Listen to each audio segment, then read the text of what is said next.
Top 10 Satires of Horror. Horror is an odd genre of film. It's a staple of cinema, but at the same time, it's arguably the stalest and most worn-out genre. Think back to the last great horror film that was full of surprises, genuine tension, and actual scares. Not many come to mind. Instead, what's grown popular is the lampooning of horror. Noticing this, I've listed the 10 best spoofs, old and new, of the horror genre. I should say, though, that I'm a huge horror fan. I may have some negative things to say in this article, but that's only because I wish the best for one of my favorite genres. Enjoy.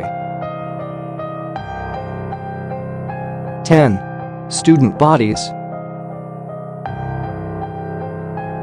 The first actual, full-on spoof of the stale genre was 1981's Student Bodies, a very strange film. It centers around the breather, called so because of his heavy breathing, a serial killer targeting students over the phone.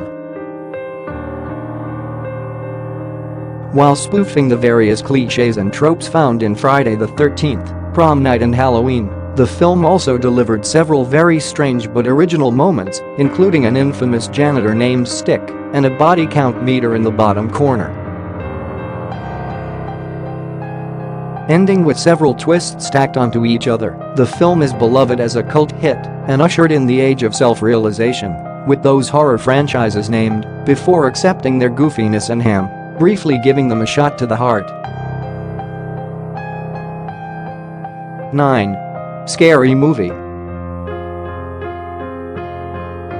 Much like Student Bodies, 2000's Scary Movie was a response to the stagnant horror genre, taking to town many films, the most prominent being Scream and I Know What You Did Last Summer, with many potshots also had at various horror films like The Sixth Sense and The Blair Witch Project. Despite being released almost 20 years later than Student Bodies, a lot of the things it parodies, slutty cheerleaders, ignorant locals, the hackneyed twist ending, were true in the 70s and 80s, further showing just how predictable the genre can be. The film is mainly a take on Scream, which was actually satire too, with a parody of the killer from that film, Ghostface, terrorizing a small town in its youth. It also launched its own franchise, with a 5th installment coming sometime in 2013. 8. Slither. While not as obvious a spoof as the last two films, James Gunn's Slither is still satire, albeit light, as it's also a tribute. What it's both mocking and celebrating are the gory, splatstick B-movies of the 80s, like Class of Nukem High and Killer Clowns from Outer Space. Films like those inspired Gunn to work in Hollywood, and he pays them respect, while also tongue-in-cheek making fun of the small, backwoods town and cliches, including the town's many characters. Largely similar to Night of the Creeps, another B-movie, the film's about a local southern place in the middle of nowhere targeted by aliens who wish to enslave everybody. Filled with over-the-top gore and a mix of slapstick and legit horror, it's become one of the newest additions in the cult film pantheon. 7. The Rise of Leslie Vernon. This low-budget, independent film is really only satire in its deconstruction of the tropes found in horror films. Largely, it's more a love letter to the Friday the 13th and Halloween franchises, with the main character, Leslie Vernon, being just like Jason Voorhees or Michael Myers. Filmed in the mockumentary style, this 2006 sleeper hit follows Vernon, who by day hires a film crew, much like Man Eats Dog, to explain the various whats and whys of being a psycho, ritualistic murderer, and who by night sets those very rituals and scenarios, such as picking the virgin, getting her friends to go to the abandoned woods, etc., all so he can brutally murder them. Its tearing down of the stereotypes found in campy, scary movies is both smart and subtle, with a dosage of black humor. A sequel is currently being written. 6. Young Frankenstein. Mel Brooks, known for many hilarious satires, from the Old West in Blazing Saddles to Broadway and The Producers, sets his eyes on the horror icon itself, Frankenstein's monster, in 1974. It's a complete reworking of the Frankenstein saga, only done in classic Brooks fashion, with plenty of slapstick and meta-humor. Some of the humor is subtle, Igor's hump-switching locations, much of it is broad, Putin on the Ritz, but it's all very funny and very smart, successfully paying tribute to the classic tale, and also lampooning its many cliches. Brooks would later try to replicate this formula with Dracula, Dead and loving it to less success. 5. Tucker. Released in 2010, this recent spoof targets the backwoods murderous redneck trope found in many films including Deliverance, The Hills Have Eyes, and the Texas Chainsaw Massacre. Unlike those films though, the main characters in this film are the rednecks, who aren't murderous at all.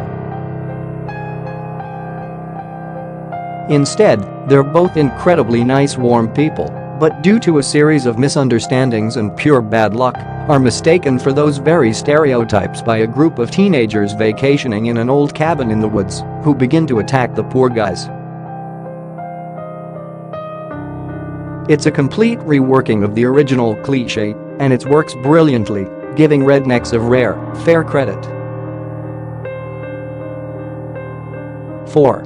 Abbott and Costello meet Frankenstein. Another take on the Frankenstein tale, this one comes from the legendary comedy pair of Abbott and Costello, who were known for many cookie adventures. Despite the title, this is more of a monster movie spoof than a specific Frankenstein spoof, with both Dracula and the Wolfman being included.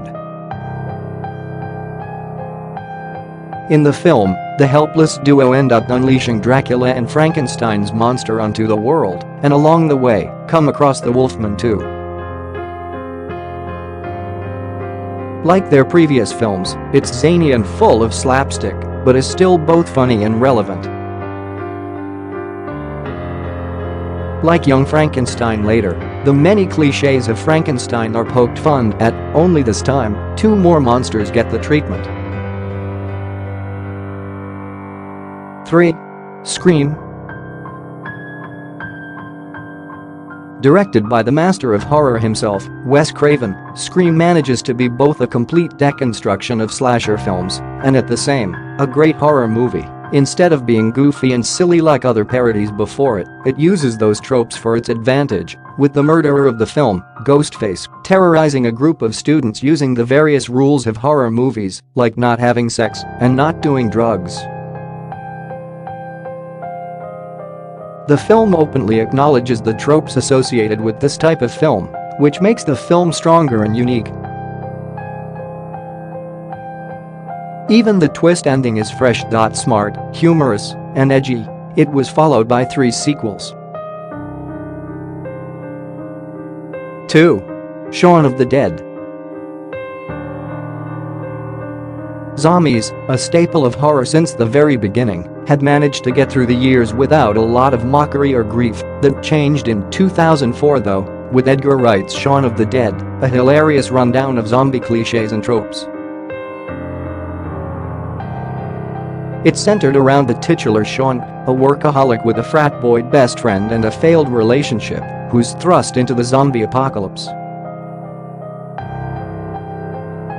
Filled with as much heart as it has laughs, it's become one of the most popular zombie films of all time, despite making fun of the entire idea throughout.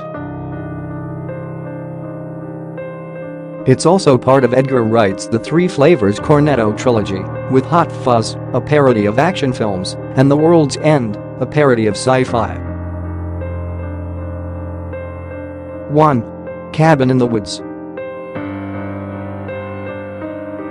The most recent of these films, just released in April 2012, The Cabin in the Woods is an ambitious, brave take on pretty much everything horror. A group of youths travel to an old, abandoned cabin in the middle of nowhere, and what follows is exactly what you would imagine: sex, drugs, and murder. The thing is though, and this isn't a spoiler, honest, It's all being controlled by some organization. From drugging the kids so they become dumber to blocking all the exits, they make the teenagers their puppets. The film only gets weirder and crazier as it goes along though, but every cliché and stereotype and monster all get a turn at being spoofed. It's violent, funny, sexy, and most of all, original. It's exactly what the horror genre needed, and hopefully it inspires more creativity.